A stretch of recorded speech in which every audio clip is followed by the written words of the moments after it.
శ్రీమాత్రే నమః. అందరికీ నమస్కారం అండి. అందరూ ఎలా ఉన్నారు? నేను చాలా బాగున్నానండి. మీ అందరూ కూడా బాగుండాలి. ఆ హరిహరాల యొక్క కృపా కటాక్షాలు అందరూ కూడా కలగాలని కోరుకుంటూ ఇవాళ నేను వీడియోలో మీకు మంచి చక్కటి టిప్ అనేది చెప్తున్నానండి.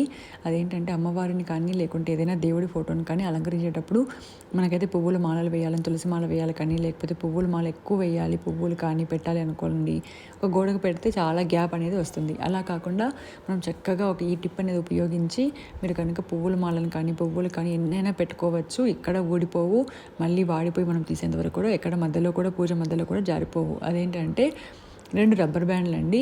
మనకి డబ్బులకి అంటే డబ్బులు నోట్లు కానీ లేకపోతే స్వీట్స్ కానీ రబ్బర్ బ్యాండ్లు వస్తాయి కదా, అవి చిన్న సైజ్ తీసుకోండి. అంటే పెద్ద సైజ్ అయితే లూజ్ అయిపోయి మళ్ళీ పువ్వులు కింద పడిపోతాయి అన్నమాట.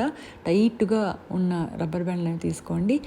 2 లేదా 3 వేయండి. మా అమ్మవారికి నిమ్మకాయ మాల వేస్తాం కదా, నిమ్మకాయ మాల కూడా మీరు వేసుకోవచ్చు. కావాలంటే అమ్మవారికి నిమ్మకాయ మాల పెట్టి మీరు పూజ అనేది చేసుకోవచ్చు దబ్బలంతో ఎక్కించి. అప్పుడు నిమ్మకాయ మాల కట్టినప్పుడు మీరు ఆ రబ్బర్ బ్యాండ్కి ఆ దారంతో కట్టేయచ్చు అనమాట. ఎక్కడ కూడా ఊడిపోకుండా అయితే ఉంటాయన్నమాట.